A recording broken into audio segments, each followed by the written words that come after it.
Hello everyone, welcome to debit and credit.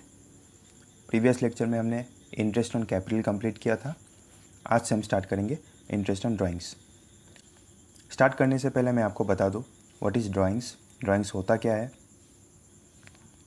Drawings is the amount और the goods which is taken by the owner और partners from the business for his personal और private use.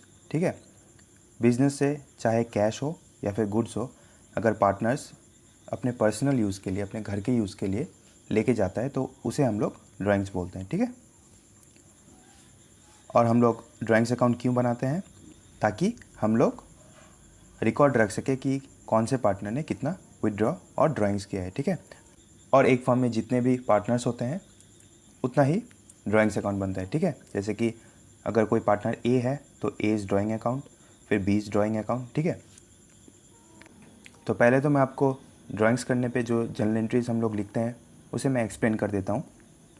अगर कोई partner cash लेके जाता है तो हम लोग लिखते हैं, उस पार्टनर का नाम लिखते हैं, उसके बाद लिखते हैं drawings account debit to cash account credit. ठीक है, ड्राइंग्स अकाउंट डेबिट क्यों हुआ? जैसे हम लोग परचेस करने पे हमारा एक्सपेंडिचर बढ़ जाता है, वैसे अगर कोई पार्टनर ड्राइंग्स करता है तो बिज़नेस का भी ड्राइंग्स बढ़ जाता है। ठीक है, तो ड्राइंग्स बढ़ने पे क्या होता है, ये जो डी है यहाँ पे डी का मतलब ड्राइंग्स होता है, ड्राइंग्स बढ़ने पे डेबिट होता है, राइट। और अगर बिज़नेस से कोई भी पार्टनर पैसा लेके चले जाए तो बिज़नेस का पैसा इंक्रीज़ होगा या डिक्रीज़ होगा? ऑब्वियसली डिक्रीज़ होगा। और कैश अकाउंट हमारे लिए क्या होता है? कैश अकाउंट हमारे लिए एसेट होता है, और एसेट डिक्रीज़ होने पे क्रेडिट होता है, इसलिए कैश अकाउंट क्रेडिट साइड पे। ठीक है, और अगर कोई पार्टनर गुड्स लेके जाता है तब क्या होता है? अगेन उस पार्टनर का नाम लिखना होता है, उसके बाद लिखना होता है drawings account debit to purchase और sales account. Drawings account debit क्यों हुआ? क्योंकि अगेन इंक्रीज इन ड्राइंग्स, या तो परचेज अकाउंट लिखना है या तो सेल्स अकाउंट लिखना है। वो आपको कैसे मालूम पड़ेगा? वो कॉस्ट प्राइस पे रिकॉर्डेड था या फिर सेलिंग प्राइस पे। ठीक है, अगर कॉस्ट प्राइस पे था तो परचेज अकाउंट आएगा, सेलिंग प्राइस पे था तो सेल्स अकाउंट आएगा। ठीक है, और उस ड्राइंग अकाउंट के बैलेंस को हमें ट्रांसफ़र करना होता है। कहाँ ट्रांसफ़र करना होता है? पार्टनर्स के कैपिटल अकाउंट में। क्यों? जैसे कि मान लो एक पार्टनर का कैपिटल एक बिज़नेस में 10,000 था, राइट, और उसने ड्राइंग्स किया 1,000 रुपीज़ का, इसका मतलब विड्रॉ किया। और बिज़नेस और ओनर और पार्टनर्स एक ही अकाउंट से कनेक्टेड होते हैं, वो होता है कैपिटल अकाउंट। ठीक है, तो अगर कोई भी पार्टनर ड्राइंग्स कर रहा है तो उसे हम लोग कहाँ पे रिकॉर्ड करेंगे? उसे हम लोग रिकॉर्ड करेंगे कैपिटल अकाउंट में। ठीक है, हम करते क्या है, हम लोग बोलते हैं कि आपको जो भी कैश या फिर सामान चाहिए आप लेके चले जाओ, हम आपका कैपिटल डिक्रीज़ कर देंगे। तो अगर 1,000 रुपीज़ का ड्राइंग्स है तो हम लोग क्या करेंगे? कैपिटल अकाउंट से डिक्रीज़ कर देंगे। डिक्रीज़ करने पे 9,000 रुपीज़ बचेगा, राइट।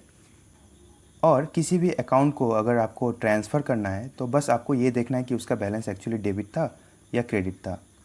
तो इस केस में हम लोग क्या कर रहे हैं? हम लोग ड्राइंग्स अकाउंट को ट्रांसफ़र कर रहे हैं, राइट। इसका बैलेंस क्या है? डेबिट। अगर किसी भी अकाउंट का बैलेंस डेबिट है और आपको उसको ट्रांसफ़र करना होता है तो आपको बस उसको क्रेडिट कर देना है, और अगर क्रेडिट है तो डेबिट कर देना है। ठीक है, तो ड्राइंग्स अकाउंट प्रीवियस केस में डेबिट था, हम ट्रांसफ़र कर रहे हैं तो ये कहाँ आएगा? क्रेडिट साइड पे। और डेबिट क्या होगा? Partners capital account. क्यों? क्योंकि पार्टनर्स कैपिटल से माइनस हुआ है। ठीक है, अगर पार्टनर्स कैपिटल से हम लोग कुछ अमाउंट माइनस कर रहे हैं तो कैपिटल इंक्रीज़ होगा या डिक्रीज़ होगा? ऑब्वियसली डिक्रीज़ होगा, राइट। और कैपिटल डिक्रीज़ होने पे क्या होता है? ये देखो फॉर्मूला में डेबिट। और अगर कैपिटल फिक्स्ड है तो बस आपको सब कुछ सेम रखना है, बस कैपिटल अकाउंट की जगह करंट अकाउंट लिख देना है। ठीक है, क्योंकि फिक्स्ड कैपिटल होने पे हम लोगों को करंट अकाउंट बनाना पड़ता है। ठीक है, और करंट अकाउंट क्या होता है, फ्लक्चुएटिंग कैपिटल अकाउंट क्या होता है, ये सब मैंने इंट्रोडक्शन टू पार्टनरशिप के लेक्चर में एक्सप्लेन कर दिया है। अगर आपका कोई डाउट है तो आप उसे देख सकते हो। और उसके बाद हमें इंटरेस्ट ऑन ड्राइंग्स कैसे रिकॉर्ड करना है। अब जैसे कि देखो मैंने बताया कि ये बिज़नेस होता है, राइट, ये पार्टनर्स होते हैं। पार्टनर्स क्या करते हैं? कुछ सामान या फिर कैश अपने पर्सनल यूज़ के लिए ले जाते हैं और उसे हम लोग बोलते हैं ड्राइंग्स। और ये जो ड्राइंग्स पार्टनर्स लोग करते हैं उसके ऊपर बिजनेस कुछ इंटरेस्ट चार्ज करता है। ठीक है, कुछ इंटरेस्ट चार्ज करता है, और ये इंटरेस्ट बिजनेस लेता है, किससे लेता है? पार्टनर से लेता है। तो अगर आप बिजनेस के पर्सपेक्टिव से देखो, अगर आप इंटरेस्ट चार्ज कर रहे हो ये आपके लिए रेवेन्यू होगा, राइट। और रेवेन्यू इंक्रीज होने पे क्या होता है, क्रेडिट। तो यहाँ पे देखो, for charging interest on drawings, पहला जो है to interest on drawings account credit side पे आया। क्यों क्रेडिट हुआ, क्योंकि इंक्रीज इन रेवेन्यू। अगर बिजनेस इंटरेस्ट चार्ज कर रहा है पार्टनर्स से, तो इसका मतलब बिजनेस को पैसा मिलेगा, राइट। और वो उसके लिए क्या होगा, रेवेन्यू होगा। और अगेन हमें पार्टनर्स कैपिटल अकाउंट को डेबिट करना है। क्यों करना है, क्योंकि जैसे कि मैंने पहले ही बताया 10,000 कैपिटल था और पार्टनर ने 1,000 रुपीज़ का ड्राइंग्स किया, तो बचा कितना, 9,000। अब बिज़नेस क्या करता है, इस 1,000 के ऊपर भी इंटरेस्ट चार्ज करता है। तो मान लो मैं यहाँ पे एज्यूम करते हैं कि बिज़नेस ने 100 रुपीज़ का इंटरेस्ट चार्ज किया, तो ये किससे लेगा, पार्टनर से लेगा। अगर पार्टनर से ले रहा है तो कैसे लेगा, ऑब्वियसली उसका कैपिटल वो डिक्रीज़ कर देगा, मतलब उसके कैपिटल अमाउंट से ये 100 रुपीज़ माइनस कर देगा, सब्ट्रैक्ट कर देगा। तो इसका मतलब उसका कैपिटल डिक्रीज़ हो गया, और कैपिटल डिक्रीज़ होने पे क्या होता है, ये देखो फॉर्मूला में, डेबिट। तो इसलिए यहाँ पे कैपिटल अकाउंट अगेन डेबिट हुआ है, ठीक है। अगेन ये तो था फ्लक्चुएटिंग में, और अगर फिक्स्ड हो तो आपको हर चीज़ सेम रखना है, बस कैपिटल अकाउंट की जगह करंट अकाउंट लिख देना है, एंड दैट्स इट, ओके। और उसके बाद for closing the interest on drawings account, इसको हमें क्लोज़ करना है। अभी मैंने बताया अगर कोई भी अकाउंट को अगर आपको क्लोज़ करना है तो आपको उसका बैलेंस चेक करना है। बैलेंस दोनों में क्या है, क्रेडिट है, तो इसको अगर हमें ट्रांसफ़र करना है तो क्या करना पड़ेगा, डेबिट। बस इंटरेस्ट ऑन ड्राइंग्स अकाउंट को डेबिट कर दो to profit and loss appropriation account. मैंने पहले भी बताया all the transactions related to a partner is transferred to profit and loss appropriation account, ठीक है। These are the manners in which a partner can withdraw from the firm. Also, these are the conditions on the basis of which we will be calculating the interest on drawings, ठीक है। तो बहुत सारे conditions हैं, till 7 conditions हैं बस, but इस lecture में हम लोग फर्स्ट 3 ही देखेंगे और बाकी के नेक्स्ट लेक्चर में, राइट। तो पहला कंडीशन है when the dates of drawings are specified। तो पहला कंडीशन पढ़ते हैं, where the dates of drawings are specified, मतलब पार्टनर जब भी ड्राइंग्स करता है उसका अगर डेट मेंशन है तो उस केस में हमें क्या करना है, ठीक है। क्वेश्चन पढ़ के देख सकते हो। 4,000 विड्रॉ किया था उसने 1/10/2019 को, और 3,000 रुपीज़ किया था 1/1/2020 को। इसका मतलब ये फाइनेंशियल ईयर है, ऑलरेडी यहाँ पे मेंशन है, ठीक है। और 12% का हमें इंटरेस्ट कैलकुलेट करना है। तो अगर ये फाइनेंशियल ईयर है तो इसका मतलब ये स्टार्ट कब से होगा, अप्रैल 1 से होगा, राइट। और ख़त्म कब होगा, मार्च 31 को, और वो भी नेक्स्ट ईयर। इसका मतलब ये 2019 हुआ और ये 2020, राइट। और फर्स्ट विड्रॉ कब किया, 1/10 मतलब अक्टूबर 1 को। तो ये कहीं बीच में आएगा, 2019 होगा ये अगेन। तो अगर आप काउंट करो अक्टूबर 1 से लेके मार्च 31 तो आपको मिलेगा 6 मंथ्स। और आपको अक्टूबर मंथ को भी काउंट करना है, क्यों, क्योंकि उसने विड्रॉ 1 तारीख को ही कर लिया था और अभी भी पूरा महीना बाकी है, तो बिज़नेस उस 1 महीने पे भी इंटरेस्ट चार्ज करेगा, ठीक है। तो अगर आप काउंट करके देखोगे तो आपको मिलेगा 6 मंथ्स। तो आपको करना क्या है, बस 4,000 लिखना है, मल्टीप्लाइड 6/12। 6/12 कहाँ से आया, पहले आप 12 में लिखो और ऊपर लिखो आपने जो अभी कैलकुलेट किया, मतलब 6 मंथ्स, इसका मतलब 6/12 एंड मल्टीप्लाई 12/100। 12/100 क्यों, 12%। तो अगर इसको आप कैलकुलेट करोगे तो आपको मिलेगा 240, ठीक है। नेक्स्ट विड्रॉ उसने कब किया, 3,000 रुपीज़ का ऑन 1/1/2020। इसका मतलब जनवरी 1 2020, ये कहीं यहाँ पे आएगा। और अगर आप कैलकुलेट करोगे जनवरी 1 से लेके मार्च 31 तो आपको जनवरी को भी काउंट करना पड़ेगा, क्यों, क्योंकि उसने withdraw starting of the month में ही किया था और इस मंथ पे बिजनेस उससे इंटरेस्ट चार्ज करेगा, राइट। अगर आप काउंट करोगे तो जनवरी, फरवरी एंड देन मार्च का पूरा मंथ, तो कितना होगा, 3 मंथ्स। तो आपको करना क्या है, 3,000 लिखो, मल्टीप्लाइड 3/12 कहाँ से आया, नीचे 12 लिखो और ऊपर आपने जो भी अभी कैलकुलेट किया, मतलब 3 मंथ्स, मल्टीप्लाइड 12/100। अगर इसे आप कैंसिल आउट करोगे तो आपको मिलेगा 90, ठीक है। तो एक्चुअली वरुण जो है उसको कितना इंटरेस्ट देना पड़ेगा ड्राइंग्स पे, अगर आप प्लस करोगे तो आपको मिलेगा 330 रुपीज़, ठीक है। दूसरा कंडीशन देखते हैं, when the dates of withdrawal are not specified. अगर स्पेसिफाइड नहीं है तो क्या करना है, क्वेश्चन पढ़ के देख सकते हो। Arun is a partner in a firm. During the year 1920 he withdraw 6,000 rupees for his personal use. Interest 12% charge करना है और बोला है कि हमें इंटरेस्ट ऑन ड्राइंग्स निकालो, बट यहाँ पे डेट्स का मेंशन नहीं है। अगर डेट्स का मेंशन नहीं है तो आपको एवरेज टाइम पीरियड लेना है 6 मंथ्स, ठीक है। ये बहुत ही इंपॉर्टेंट है, इसे आप नोट डाउन करके लिख लो कि since the date of drawings have not been stated, interest will be calculate on the amount of drawings for the average period which has been assumed to 6 months, ठीक है। अगर डेट मेंशन नहीं है तो आपको 6 मंथ्स के लिए ही calculate करना है। तो अगेन 6000 लिखो, मल्टीप्लाइड पहले 12 नीचे लिखो और कितना मंथ लेना है 6 मंथ्स, और 12/100 कर दो तो आपको मिलेगा 360 रुपीज़, ठीक है। सो नेक्स्ट कंडीशन जो है, पार्टनर्स इस केस में हर महीने एक फिक्स्ड अमाउंट विड्रॉ करता है, ठीक है। जैसे जनवरी में 2000 रुपीज़, वैसे ही फरवरी में भी 2000 and so on and so fourth, ठीक है। और इसका भी 3 केसेस बनता है, जैसे कि अगर वो हर महीने के पहले तारीख को विड्रॉ करे और हर महीने के मिडिल में विड्रॉ करे और हर महीने के लास्ट डे पे विड्रॉ करे, तब क्या होगा। यहाँ पे ऑलरेडी मेंशन्ड है एवरेज टाइम पीरियड जो होता है वो यहाँ पे मेंशन किया हुआ है। अगर first day of every month है तो 6.5 मंथ लेना है आपको एवरेज टाइम, मतलब 6 1/2 ऑन डिवाइडेड बाई 12, और इस केस में 6/12 और इस केस में 5.5/12, ठीक है।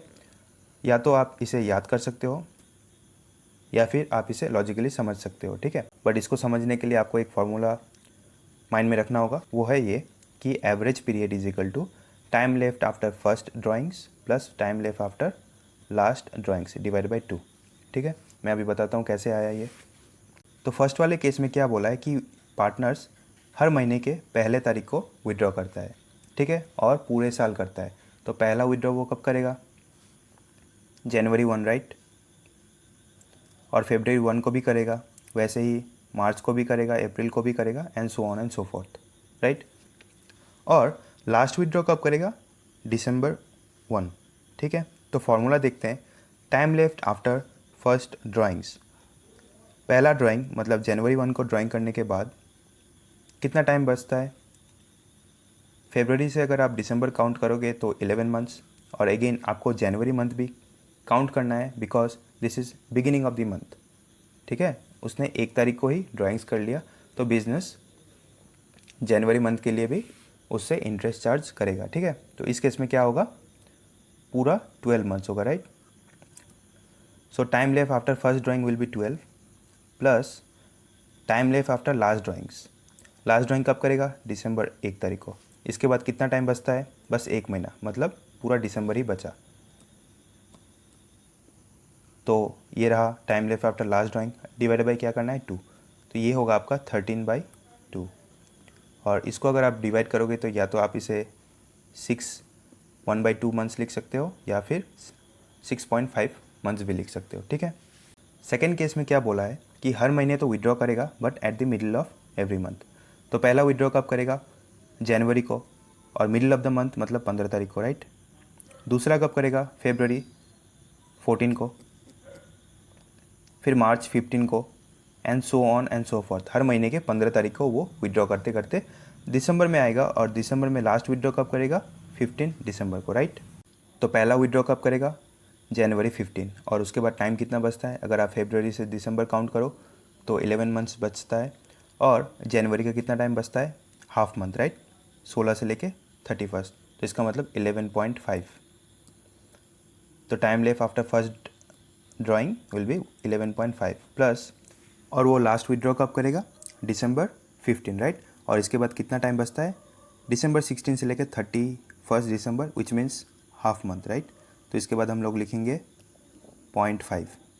तो यहाँ पे अगर हम लोग लिखेंगे 0.5 और उसके बाद करना क्या है, डिवाइड बाई 2। 11.5 प्लस 0.5 अगर आप प्लस करोगे तो ऑब्वियसली आपको मिलेगा 12। 12/2 अगर करोगे तो कैंसिल आउट करोगे तो आपको मिलेगा 6 मंथ। एंड लास्ट कंडीशन क्या बोला है कि विड्रॉ तो करेगा but on the last day of every month. इसका मतलब पहला विड्रॉ कब करेगा, जनवरी 31, फिर फरवरी 29, मार्च 31, सो ऑन एंड सो फोर्थ, और लास्ट विड्रॉ कब करेगा, दिसंबर 31 को, राइट। तो फॉर्मूला देखते हैं, time left after first drawing कब हुआ, जनवरी 31। इसके बाद टाइम कितना बचता है, फरवरी से दिसंबर, विच मीन्स 11 मंथ्स, राइट। और क्या बिजनेस जनवरी मंथ पे इंटरेस्ट ऑन ड्राइंग्स करेगा, नहीं, because the month has already ended. उसने लास्ट डे को विड्रॉ किया था, राइट। और लास्ट विड्रॉ कब करेगा? December 31st। इसके बाद तो टाइम ही नहीं बचता, विच मीन्स 0 मंथ्स। तो 0 मंथ्स तो आपको मिलेगा 11/2, ठीक है। और इसको आप या तो 5/1/2 मंथ्स लिख सकते हो या 5.5 मंथ्स भी लिख सकते हो, ठीक है।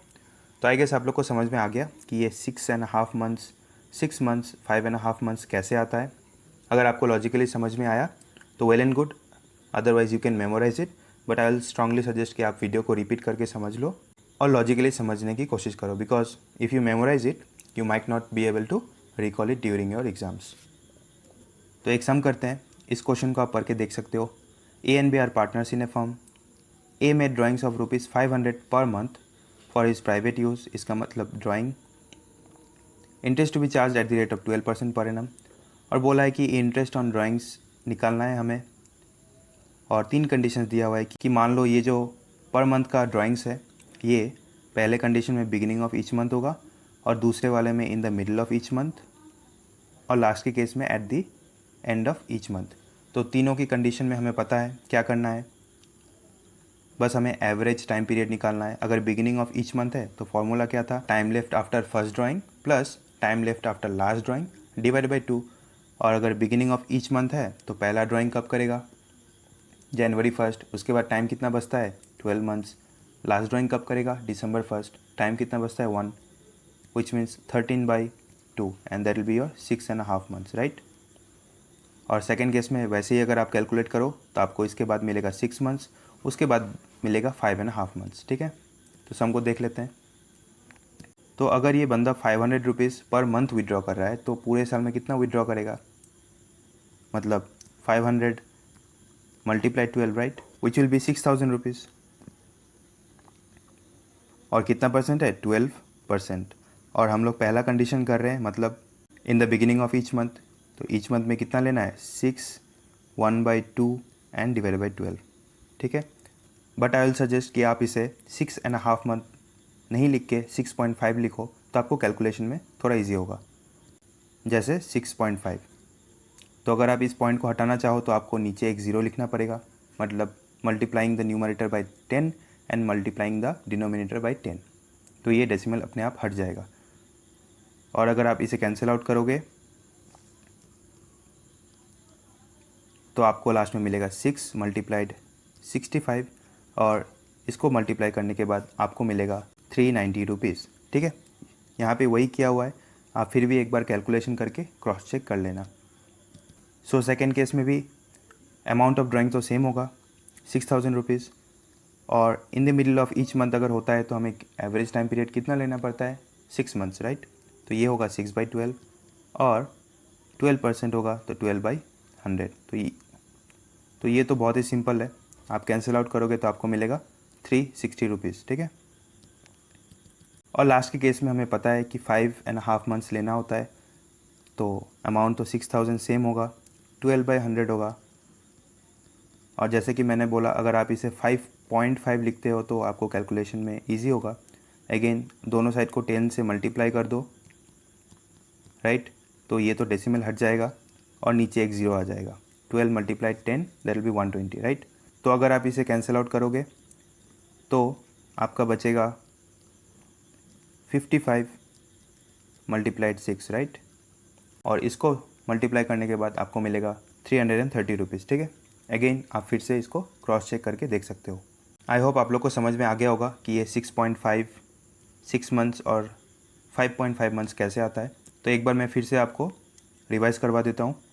तो पहला है first day of every month through out the year. Time left after first drawing, तो पहला ड्राइंग्स कब करेगा, January 1। टाइम कितना बचता है, पूरा होल ईयर ही बचेगा, इसका मतलब 12 प्लस, और लास्ट ड्राइंग कब करेगा, December 1। उसके बाद टाइम बचता है 1 month, that will be 12 + 1 divide by 2, और इससे आपको मिलेगा 6.5 या फिर 6.5। और उसके बाद है मिडिल ऑफ एवरी मंथ, तो पहला ड्राइंग कब करेगा, January 15 को।